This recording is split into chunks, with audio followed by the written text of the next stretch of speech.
the mindset of not giving up. Hindi lahat ng tambay walang mararating. Hindi habang buhay nandiyan ka. Pag nandiyan ka, baka ikaw na yung pumili niyan. Pag umakting kami, hindi namin inisip na may camera. Kasi nahihiya kami.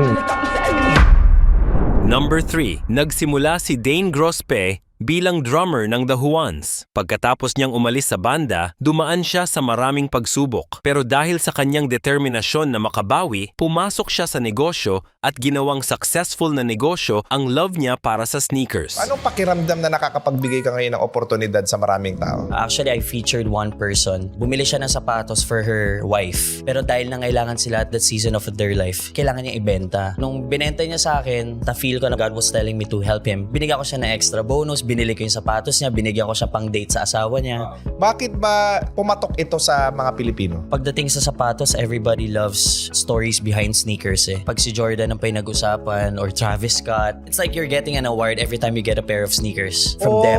As a collector Meron kayong tinatawag na brand new dead stock. Yes, yan yung mga sapatos na hindi namin pinapafit. Fresh talaga siya. Meron namang VNDS, yan yung mga finifit, pwede mong sukatin in store. Paano nyo nalalaman na ito ay VNDS, BNDS, fit used? Pagdating sa loob ng sapatos, makikita mo yung mga himulmol ng mga medyas. Ha? Kita yon? Saka yung insole kasi ng sapatos, lalo na sa Jordan, alam mo pag sinukat. Di ba may Jordan logo po sa loob ng insole? Makikita mo yan pag ginamit yun eh. Meron na siyang uka. Masyadong sensitive yung part na yun sa loob. Malalaman mo agad, saka sa smell. Di ba may nag-trending kasi niya inaamoy? Totoo Yes. yun? Pero syempre, tinatanong mo na namin kung brand new. Pag used, di na namin aamoy yan, di ba? Pero nakaamoy ka na ng used. Maraming beses na. Paano kung finit lang na gano'n? Malalaman nyo pa rin yun? Malalaman mo pa rin po yun kasi very sensitive ang mga sapatos lalo na pag Jordan. Malalaman mo yung crease na tinatawag namin sa toe. Pag meron na yung parang gumuguhit, pumapasok na yung paa sa sapatos. Sa Exactly. ilalim po kasi ng Jordan, may tinatawag kami mga stars. Oo. Pag naapak na yan, nagkakaroon na ng mark na used. Nababawasan yung stars. Milyon-milyon ang halaga niyan eh. Sobra no? po. Bago mo narating ito, kamusta ang childhood mo? Si Dane po, walang-wala. I was 14 years old. Ang ginagawa ng mami ko sa akin, dinadala niya ako sa iba't ibang singing contest, sa mga Mr. Pogi. Nag-aaral ako noon, pero ang focus ko na maging artista. Pag nagsisimula ka bilang artista, di ba extra-extra lang. Tapos ang babayad lang sa amin ng 500 pesos. O may extra sa mga pelikula? Yes. Sa mga teleserye. Anong mga teleserye ito? Marami na po eh. Sansulok na Langit, kay Oyo Boy Soto, Maxine Magalona, yung mga ganon. Basta mabigyan din ako ng exposure. Yun kasi yung concept ni Mama at Daddy eh. Makita ko sa TV, baka may chance na ma-discover ako. Pero Yes. naging artista ka ba? After Mr. Pogi 2016, nanalo po ako ng grand champion ako doon. Saan? Screen Test Idol po sa 8 Bulaga. Nanalo po ako ng 1 million nun. Unti-unting gumanda ang pamumuhay ninyo. Doon po mas nahirapan kami afterwards because na-mismanage yung pera. Saka akala namin after the title, tuloy-tuloy na yung projects na darating sa akin. Pero Exactly. hindi pala. After nung pag-champion ko, naging extra lang din ako sa mga iba't ibang teleserye. Hindi ka nabigyan ng main role? Nabigyan ako ng main role pero yung TF na nakukuha ko sa puyat, araw-araw na taping, 2,000, 1,500, grabe. Anong ginawa mo sa buhay? Doon po ako napasok sa pagbabanda. Na-discover ako ng isang manager. Pinasok niya ako sa isang boy group. Yun po yung The Ones. Ano nga pala yung sikat na kanta Hindi ng The tayo Ones? pwede. Oh yun, napakaganda nun eh. Yes, opo. Hanggang ngayon ba existing pa rin yung The Ones? Existing pa rin po sila. Meron pa pong 2 original members. Nandun ka pa nun? Nandun pa rin po ako yun. That was before pandemic. Walang-wala din ako nun. Natapos na rin kontra ko with Viva. Di na ako nag-renew. Tapos pumutok yung The Ones. Naiwan ako. Anong masasabi mo sa buhay? And I think si Lord, dinadala niya lang ako doon pero hindi talaga yun yung path ko. Kasi I have other stories in the past ng childhood ko na nakokonek ko na siya ngayon bakit nandito ako sa sitwasyon na to eh. Bata pa lang ako, mahilig na ako sa sapatos. Hustler na ako, nagbebenta ako ng mga Pokemon cards, nagbebenta ako ng mga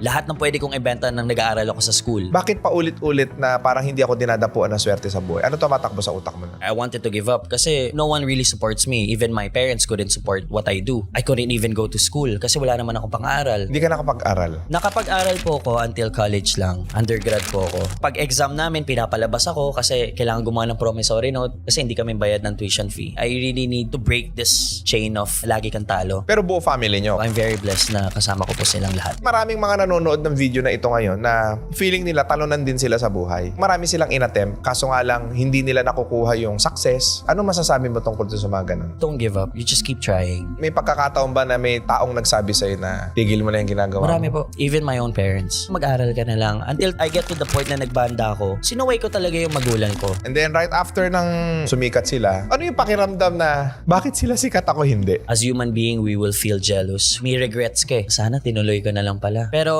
when one door closes, meron man nag-open. I was blessed na during pandemic, nakilala ko naman to si Coach Mav. Ano naman ginawa sa'yo nitong tao na to? Sobra pong layo kasi basketball team. I was invited to go to their house to write a song for Mavs Phenomenal. Pagpunta ko doon, ang gaganda ng katawan. Ako sobrang taba ko po noon. I was 260 plus pounds. Si Coach Mav ang isa sa mga may pinakamalaking impluwensya sa buhay mo. Sobrang laki pong impluwensya niya sa akin. Saka sobrang thankful ko po sa tao na yan. Ano ang naibahagi niya sa'yo bakit nakapag-ambag siya dun sa mga panalo mo sa buhay? It's the mindset of not giving up. Sickening consistency. Huwag ka titigil hanggat di mo nakayanin, hanggat sa tingin mo wala nang naniniwala sa'yo. Yun yung tinuturo niya sa amin. Not just pertaining to basketball, but in general. From being a loser to winner mentality. Yes. Sabi niya at first, what's the hardest part? Sabi ko, magpapayat. Change your mindset, do it. Nag-iba po lahat. Even yung anxiety attacks na bawasan, yung depression na bawasan. Kasi filled na ako with so many activities. Tapos mag-workout ako with the basketball team. Gaano ka-importante na tama ang circle of friends mo? Doon ko lang na-value na talagang dapat pinipili mo talaga yung mga taong makakasama mo. Yung mindset, yung environment, doon po nagsimula lahat ng pagbabago sa buhay ko. From being a loser to winner mentality. Yes. Kung sa akin, before I get to this point, si Coach Mav, Ate Awi, ganun din yung partner ko ngayon. Dati ex ko pa lang siya. Pati relationship na ayos, no? Pati ni relationship na ayos. Ano yung in-adjust mo sa sarili mo na impluwensya nila from being a loser, now you are consistently winning? Simplicity ng buhay. Before, pag may pera ka, pag may gusto kang bilhin, bibilin mo agad eh. When I met all these people na nasa Mavs na may pangarap sa buhay, sobrang Yes. simple lang ng buhay po nila. Matulog, kumain, mag-basketball, kumita ng konti. In-adapt ko rin yun. Whatever na nagigain ko sa social media, inipon ko yun. Until nagkaroon ako ng fun to start itong sapatos. Habang nagpapapayat ako. Nag-unfold yung opportunity na why not gawin kong negosyo to? Trinay ko lang po siya with 50,000 pesos capital. I bought sneakers na naka-off in less than 1 hour. Lahat ng binili ko na yon, pinost ko sa IG ko, sold out. Magkano per pair ang kita mo? 500 pesos, 1,000 pesos. Tapos may medyas pa akong binili. 300 pesos ang profit ko. Everything na nakuha ko doon, nire-invest ko ulit. Bili ako ulit ng gamit. Mabibili naman nila ito sa mga Nike store. Bakit bumibili pa rin ng tao sa'yo? Because of the brand, saka yung storya. Ginawa mong content. Yes. Pinakita mo talaga kung saan ka bumibili. Alam din nila magkano ko nabili, pero binibili nila. Sinusuportahan nila yung ginagawa ko. Daily vlogs po ako sa YouTube. Kahit ang views ko lang ng 20,000, 30,000, nabebenta ko lahat ng sapatos na binibili ko. Anong mga pair yun?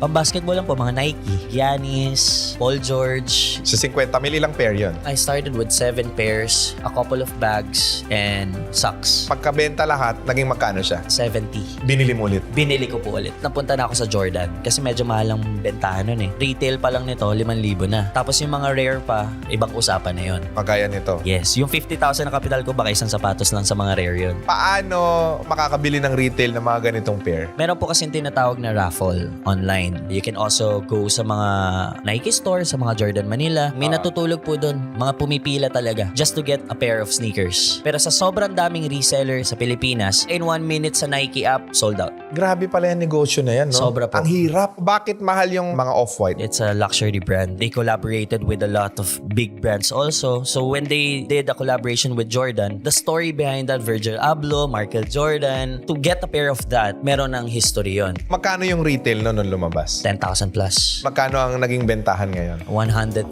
200, 300. Depende pa sa model ng sapatos. Paano nakakapag-come up ng price niyan yung mga reseller? Kung gaano ka-rare, kung gaano kahirap hanapin. Nagsa-start yan sa marketplace namin, Sneakerhead. May community po kami. Shoutout sa SoSlam community. Okay, and then? Actually, mas mura talaga mga online reseller compare sa mga merong mga legit stores. Oo. Ang ginagawa namin, pasahan lang. Dinadagdagan namin Yun ng yung mga profit. pumupuntang bata sa'yo. Yes. Sobrang sipag po ng mga batang nagbebenta sa store namin and we are very blessed kasi hindi na kami kailangan gumawa ng dirty work for them. Na pumila, Sila na po lahat mag-abang. yun. So if they make 1,000 to 1,500 profit per pair, sobrang thankful na nila. Online pa lang to. Online Wala pang pa rin physical po yun. store. Instagram. Nung nilabas ko na siya, I think I have a 500,000. Ilang buwan? 3 months. 3 months lang? Less than 3 months po. Sabi ko, kailangan ko ng store. So kumuha ko ng parang 15 square meters. Saan? Tangdang Sora lang din. Anong pakiramdam nung bubuksan mo na yung first store mo? Sobrang kabado ko po nun. Kasi may overhead na eh. Kailangan ko na siya seryosohin talaga everyday. Tapos I met one person, he wanted to invest. So nag-invest siya sa akin. He gave me 500,000. Bumili na ako ng mga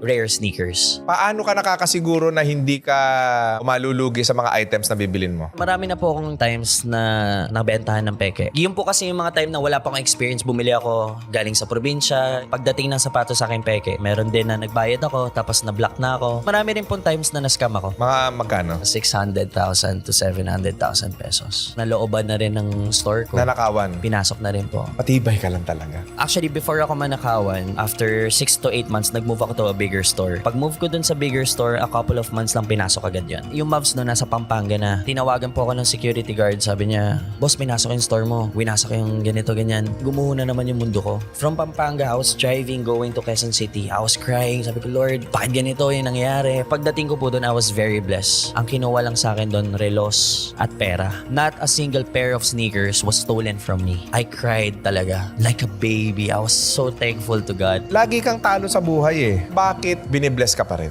It's the purity that I have. I just want to inspire a lot of people. Kahit sa dami ng talo ko sa buhay, meron pa ring winning part yan. We were offered to get a prime location in Tomas Morato. Sobrang ganda ng story na yan kasi nung in-offer sa amin yan, I couldn't believe that was the price. Yung owner ng building na yun was nanonood din sa akin. So he gave me 4 units. I have 2 stock room, 1 editing room, and 1 main branch. Then we started doing contents. Ang ganda ng store mo tsaka yung mga item mo, napakamamahal. Kagaya niya, mga dating ape, mga magkano yung ganyan? Nasa 6,000. Yung Drew, magkano? 8 to 6,000. Ganon din ang game niyan, parang sa shoe din. Pag streetwear talaga lahat eh. Even accessories, cap, Magkano na yung stock on hand mo ngayon? 22 to 25 million. 25 million? Apo. Teka lang, talunan ka. Paano ka nagkaroon ng 25 million? You just need to keep grinding. Sickening consistency. Have you imagined yourself na magkakaroon ka ng ganitong success sa buhay mo? Yes. Pang-entrepreneur ka talaga. Alam ko papasok ako sa ganitong industry. Magtatayo po ako ng restaurant ngayon sa Marikina. It's called Turning Tides. It's a coffee, restaurant, and bar. Ang yaman mo na din, no? Hindi po. Reinvesting the profits. Yun lang naman siya. Bakit hindi mo enjoyin yung kinikita mo? Nai-enjoy ko naman po siya in a different perspective. Ito, medyo weirdo. I like going to different hotels and sleeping sa mga beds. Punta ako sa Okada, kakain ako sa magandang restaurant. After a day, tapos na. And then I work. Anong masasabi mo ngayon na from talunan, ngayon multi-millionaire na? It all reflects to what's in your heart. All my employees are teenagers. Some of them are working students. Yung mga hindi natatanggap sa trabaho, yun yung kinukuha ko. I have this heart of helping because I know where I came from. Sa palagay mo, bakit ka paborito ng Diyos? Ever since never ko siyang bliname sa lahat na nangyari sa akin. In fact, I am thankful and grateful. Kahit nung walang-wala kami ng family ko noon, I was still thankful kasi nagigising kami. Kahit kumakain kami, naghahati-hati kami ng ulam. Maging grateful ka kahit ano pan mangyari sa Kahit buhay talo mo. ka. As long as you don't accept that you're a loser, pag flip mo ng page, meron pang another chapter. Number 2, si Pio Balbuena ay isang tambay noon. Ngayon isang direktor, rapper, aktor at negosyanteng hinahangaan. Mula sa simpleng buhay, pinatunayan niyang kaya mong abutin ang pangarap basta may diskarte at tiyaga. Bilang founder ng Tambay, naging inspirasyon siya sa maraming Pilipino. Ano ko batang tambay talaga ako. Lumaki ako sa squatter. Batang Muñoz ako dito sa Quezon City. Okay, so standby ka talaga. Oo. So kumbaga, yung pinapakita mo sa social media, Totoo lahat yun. Actually, yung ibang pangalan ng characters ko, mga tropa ko talaga sa tambayan yun. So lahat yun, mga pangalan katulad nung mga nag-guest dati, sila Tone, mga tropa ko rin talaga yun. So laki ako sa squatter, as in nakatira kami sa tabi ng Water Lily. Saan lugar? Tapos dito sa Muñoz, sa may Baysa. Muñoz Baysa. Oo, dyan, sa may Area 5. So sa tabi ng Water Lily yun, talagang wala talaga. Wala kang inidoro, ganun. Hindi mo alam saan ka dudumi. Dumudumi ka doon na rin sa iniskwatan mong bahay sa may tabi nga ng Water Lily na tinambakan lang. Oo. Yung dudumian mo, yung plastic lang, tapos ipa-flying saucer mo na dun sa Water Lily. Tumagal ng ganun. Inuupahan pa namin yung inisquat namin na yun. So pag wala ka ng Ibig pambayad, sabihin sa lilipat ka rin. squatters area, may for rent. Meron. Oo, Ay, marami hindi ko doon. alam. At saka bro, may mga upa ron sa amin that time, 750. 750 per month. Oo. Pero may aircon na yon. Wala. Wala pa. Yung butas-butas. Wala Yung pa. butas-butas. Oo, katabi mo mga ipis. Oo. Syempre, nakasanayan. Pag nandun ka sa area, syempre sa squatter, sobrang saya dyan, bro. Yun naman yung masasabi ko talaga, idol, na sobrang saya ng buhay din sa squatter. Kasi Masaya ang buhay sa squatter? Masaya kasi yung relationship ng barkadahan. Actually, mas madalas kang wala sa bahay, nasa labas ka eh. Yeah. Kasama mo yung mga tropa mo. So, syempre, pagka kung sino yung maluwag-luwag, doon na magsisimula yung ambagan. Yun din yung ginawa ko sa Tambay Serie. Yung mga ambagan. So, minsan pupunta ka doon. Syempre, pag wala kang pang-ambag, ikaw yung runner. Ikaw yung Oo. bibili ng yelo. Ikaw yung Oo. magtatanggero. Ikaw yung Oo. mag-aasikaso. Oo. So, ganun din. Pag ikaw naman yung may pera, ikaw yung nagpainom, yung wala namang pera yung magtatanggero. Yung inabot ko, mga matador pa na alak eh. Bata ako noon. Ganun yung ginagawa Hanggang namin. ilang taong kayo sa squatter? Tagal, neto na lang. Nung naging rapper ako, doon na lang eh. Nung nagkaroon ako ng record deal, Oo. doon na lang medyo nakaluwag ng konti. Oo. Medyo nangupahan ka na sa medyo maayos. Pero kasama mo ang Pero mga upa. magulang mo. Kasama ko ermat ko, tatay ko patay na eh. So, Oo. sa Ilan kayo buong buhay na- magkakapatid? Ako lang, dalawa lang kami ng ermats ko. Di ba Anong nga, trabaho ng nanay mo? nagmamasahe siya that time. Yun yung ginagawa niyang diskarte. Siyempre, nagkaroon na rin siya ng tubig sa baga dahil ganun ginagawa niya. Pampamapamasahe ko, pandiskarte, ganun. Di rin ako nakapagtapos ng pag-aaral kasi wala rin pera eh. Nangarap ka bang magtagumpay nung nandun ka sa squatter? Actually, hindi. Kasi masaya naman kami dun eh. Pero Pero, komportable ka na to. oo, masaya ako ron. Kontento ako. Pero syempre, gusto kong makaalis man lang dun sa... Kasi grabe naman yung bahay namin. Pops, sobrang wala ka talaga kaming maayos na inidoro. Oo. So, gusto ko lang makaalis man lang. Pero hindi ko ini-expect yung mga condo type. Hindi ganun. Yung parang makaupa ka man lang sa maganda. Magkaroon ka ng pera na makakabayad ka ng upa pang 1.5. Kasi pag 1.5, medyo may inidoro na yun eh. Pero hati-hati kayo. Oo. Lahat ng mga residente. So, ganun lang yung mga gusto ko. Kasi madalas din naman ako nasa labas eh. Ano ang naging tingin nyo sa buhay nung panahon na nandun kayo? Ano ang perspective nyo? Ano ang pananaw nyo? Eh, syempre, nangangarap ka rin na makaluwag-luwag ng konti, magkaroon ng trabaho. Yun yung mindset namin. Trabaho. Yun, eh. Lalo yung airmat ko, na sinasabi ko, sana hindi ka na magmasahe, makahanap ka ng iba pang trabaho kasi mahina nga yung racket niya sa ganun. Oo. Trabaho talaga kasi yun yung mindset sa amin eh, sa squatter eh. Pag meron kang trabaho, nakapag-construction ka dito, nakaracket ka sa ganyan, Oo. doon ka magkakaroon ng pagkain sa lamesa eh. You're right. Okay, mag-parking boy ka, mga ganun. Right. Mga lakal ka. Yun Right. yung mga madadali eh. Yung Nakapagtapos mga ka ganun. ba? Hindi, high school lang. High High school school. graduate. Gusto ko magpulis o kaya abogado kaso wala namang pansustento. Eh nung graduating ako nung high school, doon na pumasok yung pagiging rapper ko eh. Doon ako nagkaroon ng record deal. Pero wala pa rin pera. Oo. Kala ko nga eh, pag naging rapper ako, ito na yun, may record deal ako, mag-aartista ako, yayaman na ako. Para kang tumama sa loto kasi makakaalis ka sa kahirapan. Totoo. Hindi pala, Paps. Oo. Hindi pala yun. Siyempre bata ka eh. Pag nakita ka sa TV, baka dadami na yung pera ko. Correct. Hindi pala.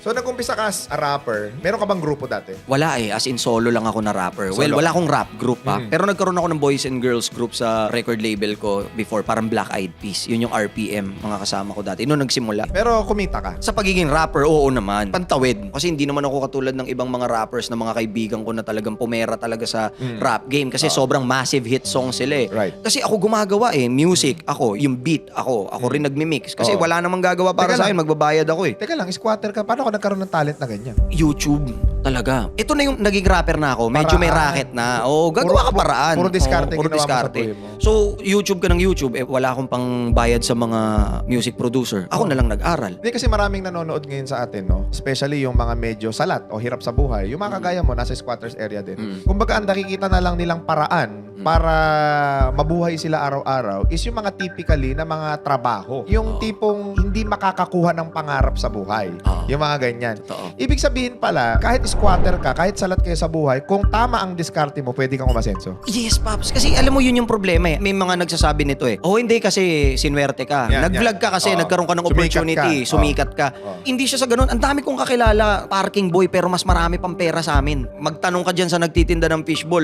wala pang binabayarang upa. Ilan yung napagtapos niyang mga anak eh. May diskarte. Oh, ibig sabihin, teka lang ha, yung call center, clerk sa mall, mga regular na empleyado, mas malaki pa yung kinikita ng mga nasa kalye. Meron talaga. May ganon. Kasi bakit? Yung mga nasa kalye, hindi sila employed. Hindi Hawak sila nila employed. oras nila. Nagne-negosyo sila. Masyado tayong negative sa part na parang eto na lang yung buhay ko. Kailangan ko maghanap ng trabaho para meron akong maipakain sa pamilya ko.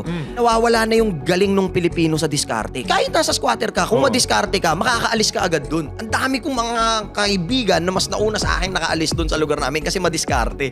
Nasa sayo na yun kung anong diskarte mo. Pag nag-parking boy ka, malaki kikitain mo dyan. Basta may method. O halimbawa, ako gagawin mo akong parking boy. Sistema. Kung ang pagiging parking boy ko, simpleng ganun lang ako ng ganun, hindi ako marunong mambola, hindi ako pepera ng malaki dyan. Pero kung meron kang method, ako si Pio Balbuena, gagawin mong parking boy, lulupitan ko yan. Aasikasuhin ko yan magmula sa pinto. Meron na akong payong niya na gawa-gawa ko lang. Tapos nilalagyan ko ng presyo yung payong para matawa. Ma'am, di pwedeng may iniitang ka. Alam mo naman, kailangan yung kutis mo. Eh, ganun kang buladas. Hindi yung typical na nag-parking boy ka. Matatawa yun eh. Pag pumasok ng kotse yun, 100 ka, 50. Pero kung normal ka, walang method yung pagdiskarte mo. Nag-parking boy ka. O dito. Nakapusangot yung mukha mo. Sasabihin ng driver sa'yo, bawi ako pagbalik ha. Okay. Kapag ginamit mo yun ng tama, may a-apply mo rin yun sa ibang bagay. Kahit nung nag-aaral ka ng high school, sinong pinaka-paborito sa classroom? Di ba yung pinakasipsip? May method kasi siya. Yung pinaka-madidiskarte, sila yung pinaka-asenso sa buhay. Hindi pwede kasi dito na masipag ka lang. Matatalo ka ng madidiskarte, tsaka may Correct. method. Oo. Eh, yung mga may method, minsan sila pa yung tamad eh. Halimbawa, magaling ka nga sa school, cum laude ka nga, nga. Pero pagka-graduate mo, kulang ka sa diskarte. Wala kang diskarte. Oo. Yun yun. Kulang ka sa pamamaraan. Kahit anong galing mo, Walang mangyayari. ang dulo, tulonggis ka pa rin. Talonggis ka pa rin. So ako, nung binigay sa akin ng Diyos, sabi ko, okay, rapper ako. Ah. Hindi pwedeng rapper lang ako. Kailangan meron akong iba pang diskarte na gagawin. Yung ibang mga hip-hop artists ngayon, pag pinasok nila yung merchandise, tapos pumutok yung merch nila, dami nilang pinipera. As in, naging mga from tambay to riches sila. Ang dami kong mga kaibigang ganun. Tambay to riches? Tambay, yung mga galing sa wala talaga. Tapos dahil sa pagtutulak nila ng mga merchandise nila, doon sila pumera. I'll be straightforward, no? Yung mga squatter, karamihan dyan, addict, snatcher, hold-upper, mga ganun eh. Totoo ba yun? Marami talaga. Oo. Actually, mali yun eh. Pag nakita mo maganda resulta, gawin mo yun, di ba? Pwede yun. Pero kapag nakita mong pangit na, huwag mo nang gagawin. Dahil nga doon kayo lumaki sa squatters area.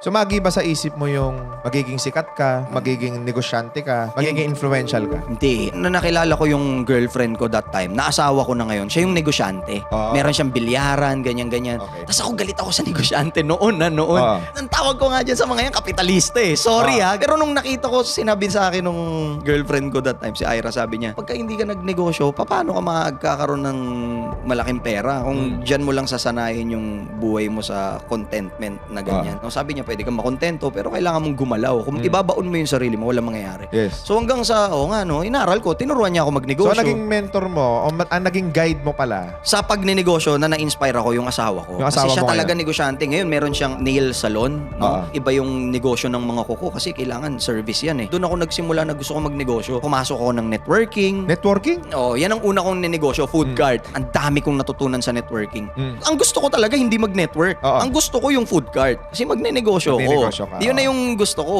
Ang mga standby daw, buraot. Hindi lahat. Kasi sino buburautan niya? Oo nga. Siyempre, Hindi, burautan meron- sila sa bawat isa. Burautan sila. Hindi lahat. May mga tao rin sa squatter na mga nakaluwag-luwag talaga yung buhay. Meron din. Oo, bukod doon, ang standby daw, addict. Hindi lahat. Meron din dyan mga talagang galit sa drugs. Meron. Meron. Marami yan. Mga Ang standby daw, mga hold-upper, snatcher, akit bahay, etc. Yung iba, ganun talaga. Pero hindi talaga lahat kasi marami nga dyan galing sa squatter, naging mga senador, di ba? Oo. Meron talagang mga Exactly. maayos mag-isip at saka maraming natutunan nila dun sa squatter. Yung realidad talaga, dun mo makikita yun eh. Yes, ito ang hindi nila alam. Maraming professional, snatcher, addict. Totoo. Mga nakapag-aral. Galing mo. Tama? Oo. Ito hindi naintindihan ng marami. Maraming negosyante, magnanakaw. Totoo. Ito Galing mas mo. masakit. Maraming mas mataas na nasa lipunan ang mas malaki ang ninanakaw. Totoo. Ang tao pala, generalization, kaya ang nangyayari, napapasama yung isang bagay or yung isang komunidad or yung isang paksyon ng mga tao.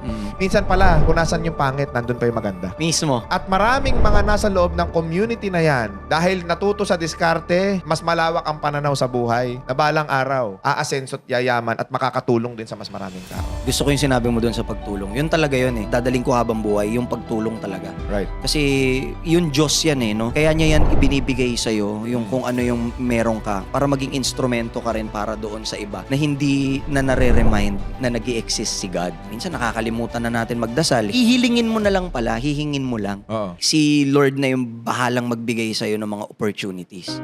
Hihingin mo sa Kanya, bibigay ko sa'yo, pero bibigyan lang kita ng mga opportunities para makuha mo yung hinihiling mo sa akin. Yes. Doon pa lang sa pinaka-basic, kung kulang ka na doon, for example, sa pagdadasal, sa paghingi sa Kanya, masisira na yung sistema. Eh. Teka lang, paano nang gagaling sa isang standby yung mga ganyang salita? Napatunayan ko kasi, pag dumating ka sa pinaka-baon na buhay mo at pinaka-malalim na problema mo at doon mo naalala yung Diyos at humiling ka sa Kanya, tapos binigyan ka niya ng opportunities para makuha mo yung hiniling sa Kanya, doon mo mapapatunayan na totoo yung method niya at nag-i-exist talaga siya. Nagkaroon ng ECQ, akala ng iba problema na yon, mas lalo kong nilupitan. Sabi ko, kailangan ko ng mas mabilis na paraan kaysa sa pagsusulat ng kanta. Kasi ang tagal gawin nun eh. Sulat ka ng kanta, gagawin mo yung beat. Ako lahat yun. Ako magbi-mix. Magpapashoot lang ako ng video. Minsan nga, selfie na lang eh. Tapos, ako rin mag-edit ng video. So, lahat yun, ang tagal ng proseso. Doon na pumasok yung tambay serye. Yung lahat ng naranasan ko sa squatter, sa tambayan, sa barkadahan, inilagay ko doon. Ginawa mong Tapos, content. ginawa akong content. Pero nag-monologue muna ako. Ako lahat. Sabi ko, gusto kong gawin to ng ako lang mag-isa. Ginamit ko yung mga real talk na mga topic. Tapos, sinabi ko ng sinabi sa harap ng camera. Wala akong shooter, naka-osmo lang ako yung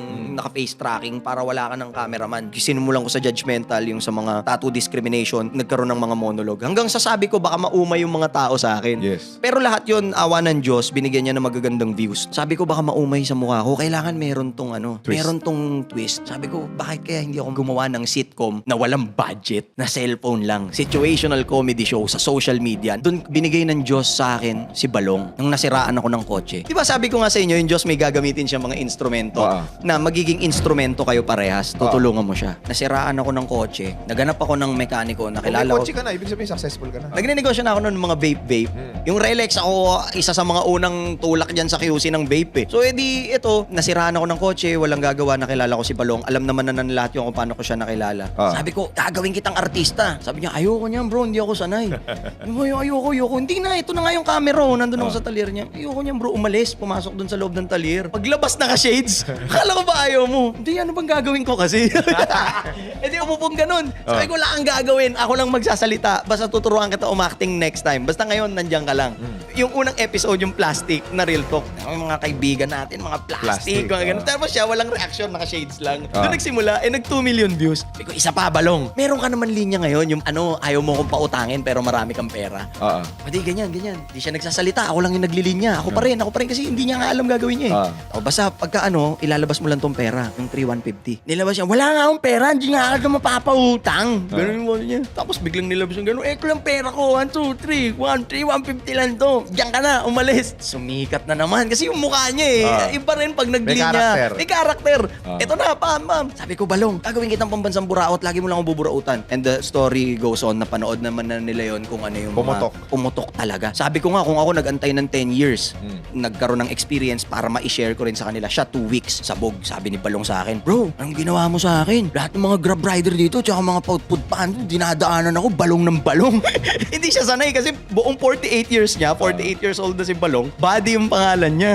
Tapos naging Balong. Kahit paano, bago na rin yung buhay ni Balong ngayon. Ang sarap tumulong. Number 1, Joel Ravanera, mas kilala bilang Malupiton, ang content creator na nagpapatawa at nagbibigay inspirasyon sa milyon-milyong Pilipino. Mula sa pagiging simpleng breadwinner, ginamit niya ang talento sa pagpapatawa para makapagbigay ng saya sa gitna ng hirap ng buhay. Sa bawat bossing, kamusta ang buhay-buhay? Hatid niya ang kwento ng sipag at pagmamahal sa pamilya. Laughter is the best medicine. Yes. Yun na lang po talagang pinaka-the best na medicine para sa amin. Kasi tatay ko rin po, maloko rin po tatay ko. Komedyante rin. Opo, doon po ako nagmahal sa tatay ko. Nature mo no? Kumbaga, natural mo yung mga act na ginagawa mo sa social media. May script ba ito? Wala, boss. Paano man to nagagawa? Nagagawa ako sa boss kasi hilig ko sa boss eh. Gusto ko rin boss mag-artista eh dati. Oh? Kami nila Dominic. Kasi gusto rin namin dati nga sumali sa Talentadong Pinoy. Pero hindi para sa pagpapatawa. Sasayaw kami.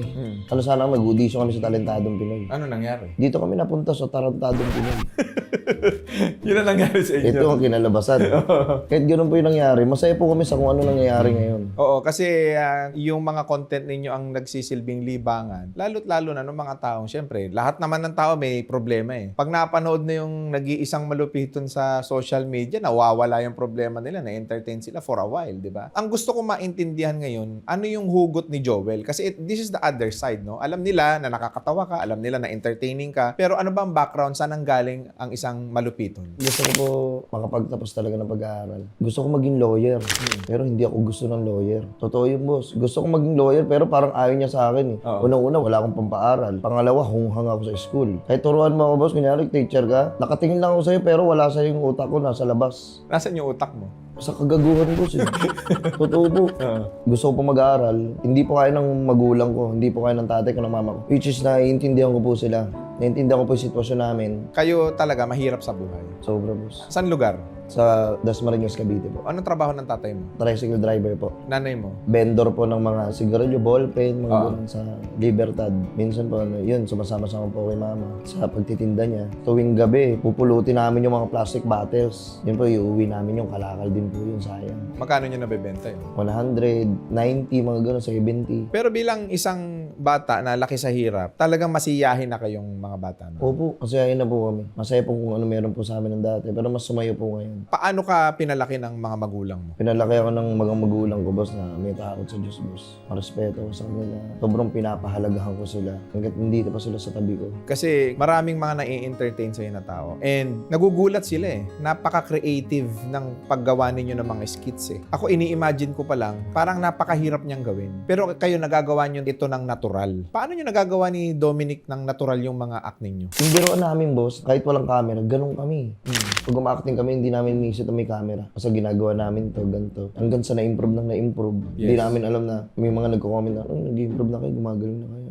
Kasi yung una wala rin, nahihiyain kami. Lalo na pag nagsushoot kami, tapos may mga tao, hindi kami nagsushoot nun. Antay namin sila makalos bago kami mag-shoot ng Colowis TV. Inaakala nyo ba na ito ang magbibigay sa inyo ng financial stability kahit papaano itong ginagawa ninyo sa social media? Wala, boss. Gusto lang namin magpasaya. Hindi namin iniisip yung fame, pera, yung followers, views. Wala pong pakialam dun. Gusto lang po namin makapagpasaya. Kasi syempre, pandemic, ang daming problema, ang daming maibsa namin yung nila, kung ano man dinadala nila. Nabanggit mo rin na dati nag-audition kayo. Oo, boss. Ilang beses na rin po ako nag-audition sa Wawawin. Anong aktang gagawin mo sana? Kumakanta ako tapos nagbe-beatbox ako. Alas 5 pa lang po na madaling araw kasama ko si mama. Pupunta kami ng GMA. Yun, nanguta lang kami ng pamasahe. Tapos boss, palagi akong umuwi nga, di ako natatanggap. Sabi ko na, hanggang sa nagmakawa ako dun sa guard na, boss, baka pwede niyo ba ako mabigyan ng isa pang chance? Baka kaya pa po. Gagalingan ko po, sabi ko. Hindi po pwede. Hindi ko pa alam kung ano. Sabi ko, sige po. Baka po sa susunod matanggap na ako. Siguro 5 beses ako nag-audition lahat po yun. Hindi po ako natatanggap, boss. Pero you know within yourself na sa sarili mo na kahit papaano meron kang ibubuga. Opo, boss. Ang iniisip mo nun, kaya ka nag-audition, meron kang po pwedeng maibahagi. However, hindi nila nakikitaan ng potensyal ang isang Joel noon. Kwento mo nga sa akin yung hirap ng pagpila, paano yung sinasabi sa inyo specific na mga direktor, ng mga nagpapa-audition, ano yung mga specific situation na hindi mo talaga makakalimutan na mismong word for word na sinabi sa'yo. Nakapila po kami doon. Siguro alas 5, alas 4, nandun na kami. Mag-antay kami hanggang alas 9, alas 10, umaga. Kasi nakapila na. Next, tinawag na ako. Anong gagawin mo? Ano po? Kanta po sa beatbox. Hindi ko po alam kung anong qualification nila eh. Kasi yun lang naman pinagawa nila sa akin. Wala naman silang tinanong sa ano. Kasi yung category nila, yung mga chinito, na mga na mga may talent yun. Yung ginawa ko. Tapos di ko alam, ba't hindi ako nakuha? Habang palabas po ako ng sabi ko, hindi pa kayo nakapasok. Tumitingin ako sa gadget. Boss, baka pwede pa po makasubok. Ang layo pa po kasi namin. Hindi, wala talaga. Hindi namin maano yun kasi sila nagdidesisyon yun. Ang gusto mo talaga sa buhay is gusto mong i-showcase yung talent mo. And probably, iniisip mo nun, na baka ito yung mag-ahon sa amin sa hirap. Totoo po. Kasi nakikita ko si mama, si papa, nahihirapan sila sa buhay. So, ibig sabihin, ang talagang pinaghuhugutan mo, mahal na mahal mo yung mga magulang mo. Sobra po. Lahat gagawin mo, mabigyan lang sila ng maginhawang buhay. Kasi po, alam ko po yung hirap nila eh. Minsan sumasama ko sa kanila sa pagtitinda ni mama, sa pagtitricycle ni tatay. Nakikita ko lahat yun, boss eh. Gusto ko masakulayan yung boss, yung paghihirap nila na yun. Kaya sabi ko, pag binigyan lang ako ng pagkakataon ng Diyos na kahit pa paano mabigyan niya ng konti. Kung ano yung gusto nila tatay, ibibigay ko nila mama. Lahat. Lahat, boss, hanggat kaya ko, boss. In-honor ko sila, sobrang mahal na mahal ko sila. At kaya ka pinagpapalang yan. Dahil napaka mapagmahal mong anak. Na itong mga ginawa mo sa buhay mo, bunga ito ng biyaya sa iyo ng Panginoon. Dahil ang nakasulat sa Biblia na kapag ka minahal mo ang iyong mga magulang, may kapalit itong pagpapala dito pa lang sa mundong ibabaw. Naniniwala ka ba rin? Opo, boss. And ngayon yung mga entertainment na ginagawa nyo, mga comedy act, comedy skits, kumikita ka na kahit papaano. Opo. Alam niyo po yun eh, imagine ko lang dati talaga. Ano kayo, mailabas ko sila mama. Makakain kami sa labas. Parang panaginip. Parang imposible. Nagagawa mo na ngayon. Oo, boss, pag nagagawa kayo, parang ako nananaginip, nampas ko yung sarili ko, kinukurot ko, Lord, ito ba ito? Minsan kinakausap ko yung sarili ko. Lord, salamat po. Kasi ito lang naman po yung iniling ko sa inyo, pero grabe yung binigay niyo. Kaya kung ano po meron po kami, boss, sobrang papasalamat po kay Lord. Hindi pa rin po ako makapaniwala. Kasi sanay naman po kami nung wala. Ngayon, nakakaangat-angat na. Kahit papaano, maganda na yung kinalalagyan ng buhay nyo ngayon. Anong gusto mong sabihin dun sa mga nag-reject sa'yo? Salamat. Salamat kasi ginawa kong motivation yun para mas galing yung ito. Ngayon, may mga may mga nag-chat na po sa akin para i-feature nila ako sa TV. Oo. Ano po, parang Hindi ka pa rin makapaniwala. hindi pa rin. Na ito, ang alam mong direksyon, pero hindi ka pinayagan ng Diyos na dyan dumaan. Ipinaraan ka dun sa kabilang side. Ang ending, mas maganda pala yung plano sa inyo ng Diyos. Hindi ka pinalad sa mga audition mo, na-reject ka several times over sa TV. Pero sa social media, ikaw ang nag-iisang malupito. Thank you po. Nakikita ko ngayon sa social media, marami kayong channel eh. So merong malupiton, Colowis TV, Malupiton, Happy Friend. Ayun, may Arit, sila Awot, Ragbudoy, Mabaiton, Renz Official, Paul Vlogs, Don Pagong. Lahat po yun, mga kagrupo ko yun. sino pinaka-leader? Ako po. So ngayon, dahil ikaw ay kahit papano kumikita na sa online, sa social media, ano ang naging impact mo dun sa mga kasama mo at saan mo sila nadala? Dati kasi, nagsiselebrate kami, tinapay, tsaka juice lang. Ngayon, Ngayon, boss, pwede na kami magtinapay, tsaka kape. Ngayon, boss, pwede na kami kahit pa paano, lumabas-labas. Makakain ng gusto namin. nakakapag-steak na kayo. Oo, boss. Nakapag-steak na kami. Kala namin namin, ano po, sobrang mahal. Sakto lang po pala. Pero dati, sobrang mahal po talaga nun. Kakain ako ng steak, titignan ko yung presyo. 4 days ko na to. Ayoko na lang yan. Siguro pag nagkapera-pera na lang ako, kakain ako yan. Sa Kulokis TV po nakakatawa na nakakapagpundar sila ng kung ano-ano man. May mga kotse na rin yung iba sa inyo, no? Yung iba po. Si Iba po, Dominic may nakabili kotse na na, po. no? May kotse rin po. Anong kotse ni Dominic? City. May motor na si Lahat may-ari, po di may ba? motor na eh. Nakabili na sila ng mga motor. Opo, lahat po. Kasi po, sorry hindi po kami flexer sa SOCMED. Wala kang makikitang binibili namin na ganito. Wala kang makikitang namimigay kami ng ganito. Tumutulong kami ng ganito. Bakit? Ayaw namin pakita sa tao, boss. Ayaw namin nakikita ng tao yung magpe-flex, yung mga ganito. Bago ka ba naging komedyante sa social media, may mga naging past work ka ba? Ang dami po. Ano naging trabaho mo? Una, nagtrabaho ako sa Press Katunan, sa mga sardinas. Ano ginagawa mo ron? Naglalagay ako ng label, nagbabagsak ako ng mga sardinas, hihimay ako ng tuna. Tapos, sa Yazaki, nagtitape ako ng mga wire. Tapos, may na-realize ako, tapos tumingin ako sa paligid ko. Sabi ko, wait, dapat nag-aaral ka eh. Ba't ka nandito? Di ba, okay lang yan. Darating din yung panahon na, paano, baka bigyan ka ng spotlight ni Lord. Pero naiintindihan ko eh. Kasi wala kayong pera. Opo, naiintindihan ko po yung sitwasyon namin. Bukod doon sa Yasaki Torres, Nag-ano po ako, nag-time zone.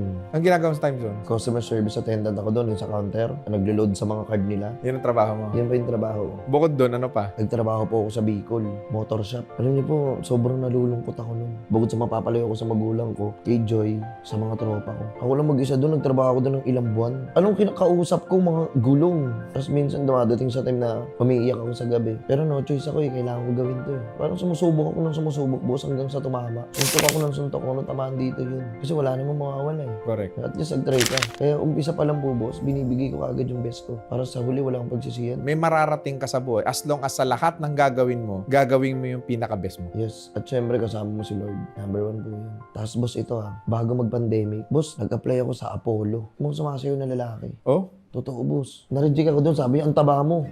Alis ako. Lipat ako sa kabila. Saan naman? Sa Whitebird. Whitebird? Boss, tinanggap ako. Alam, gagawin ko doon, boss. Sasayaw ako. Gusto ko sana applyin waiter eh. Ganun gusto niyang pagawa sa akin eh. Yung manager doon na bading. Sabi niya pa sa akin, nakikita mo yung mga motor na yan, mga kotse. Hindi sa customer yan. Sa mga ano namin yan, trabahador namin yan. Sabi niya, yung nainggan niyo ako. Kung hindi nagka-pandemic, boss, ando na ako. Siguro nagsisinayaw sa'yo na ako doon, nakabrief ako. Pero tinan mo, boss, yung binigay ni Lord, hindi niya ako dinala doon eh. Correct. May maganda po na idulot sa akin yung pandemya. Kasi walang trabaho lahat. Nasa bahay lang kayo eh. So doon, binidyo nyo yung mga ginagawa nyo. Opo, doon namin binidyo. Ang boring, tara ano tayo. Gawa tayo video, magpasaya tayo kahit paano. Makatulong tayo sa mga na-stress or depressed. Ganun po yung pakay namin. Sumikat talaga kayo 2020, no? 2020 po kami nag-start. Pumutok yung Colocos, mga 2021, 2023. Anong video ang nag-hit sa inyo? Yung ano po, Dayo series, yung Face to Face, yung lip tap, yung flip tap po, yung ginagawa namin. Hanggang sa nagtuloy-tuloy po. Yun. Tapos, hanggang sa nagbukas uli ako ng panibagong pinto. Ano yun? Yun nga po, naggumawa ako ng sarili kong page. Kailan mo binuksan yung Malupito? 2022. Kasi iniisip ko po, boss, kung nandito lang tayo sa box na to, wala, hanggang dito lang tayo. Wala tayong kawala dito. Kaya sabi ko, magtiwala kayo sa akin. Hindi ko alam mangyayari, pero magtiwala kayo. Mali natin gumana. Wala namang makakala. Hindi naman ako kalo sa grupo. Yun po, naintindihan naman po nila. Kasi gumana ako hanggang sa nakikilala ni Malapiton. Hanggang sa labasan na kayo dyan. Nakabas na rin sila sa box nila. Ayun, naggawa na rin sila ng kanya-kanya. Pero ikaw ang pinakasikat sa kanila eh. Bakit hindi ka nalang mag-solo? Kung sa kaya ko. Pero sila yung kasama ko nung wala ako. Nagugutom kami, magkakasama kami. Pag andyan na yung pagkain, kakain na kami lahat. Sama-sama pa rin kami. Kasi sila yung kasama ko nga, na magutom. Sila din yung kasama ko kumain. Gusto ko sila isama sa lahat. Ikaw ba, ang pangarap mo lang talaga maging entertainer? Ay, opo, gusto ko pa talaga mag-entertainer, pero bukod po doon, gusto ko pa dumating sa point na magkaroon pa ako ng negosyo na pang long term. Negosyo. Yung hindi ko na kailangan umasa sa SOCMED. So naniniwala ka na hindi forever yung fame mo? Wala pong permanente sa mundo, boss eh. Kaya alam ko po yung darating yun. Pero bago dumating yung araw na yun, minatanim na ako na puno na. Ano pagkatapos ng video ko, gawin ko yung video na yun. Pupasok ko sa kwarto, umiiyak ako. Dapat 7 months yung baby namin ni Joy na nasa tiyan niya. Dapat November, manganganak na siya. Kino-comfort ko si Joy na, baka hindi pa to yung time. Pero sobrang nadudurog ako, boss. Ano ang gusto mong sabihin sa Diyos na nangyari sa iyo? Baka hindi pa po time. Baka kung sakaling matuloy si baby, baka may sakit siya, may problema. Baka kung ano pa mangyari kay Joy. Kaya unti-unti ko po siya natanggap na ganun po yung nangyari. Ayoko lang siya isokmed eh. Ayoko na makita nila na durog ako na gusto ko makita nila palagi masaya akong napatawa ako. Nagpapatawa ka sa harap ng camera pero sa likod nito ay may pinagdadaanan ka.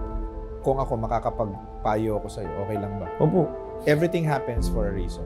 Totoo po. Tama ka eh. Probably, kung natuloy yung pagbubuntis, baka maaaring mas malaking problema ang idinulot nito. Kasi minsan, hindi natin alam kung bakit nagiging ganon ang nangyayari sa buhay natin. Diyos lang ang nakakaalam yun eh. So dahil mas alam niya, sometimes yung misdirection, it is a redirection. Baka dinadala ka lang sa ibang path. Baka gusto ka niyang dalhin sa ibang panahon na darating ang panahon, bibigyan ko kayo ng anak. Pero sa mga panahon na ready na kayo financially, sa mga panahon na ready na kayo bilang nanay at tatay, sa mga panahon na sigurado ko na may iingatan ninyo itong regalong ibibigay ko sa inyo. Kasi ako naniniwala na ang anak ay regalo ng Diyos. Ako if I may add, 13 years, hindi ako nagkakanak. Ngayon yung anak ko, magse 7 months na. Dati, tinatanong ko rin ang sarili ko, bakit marami naman dyan, hindi kayang magpamilya, pero may mga anak sila. Bakit ako hindi ako binibigyan? Pero nanghawak pa rin ako dun sa faith na, hindi, in God's time, ibibigay sa akin yun. Walang siyensa, walang kahit anong kung ano-anong mga ginawa sa katawan ko, sa katawan ng asawa ko. Nakabuo kami ng baby in a natural way. So, darating din sa iyo yun. At alam ko na pag nagkaanak ka, magiging mabuting magulang ka sa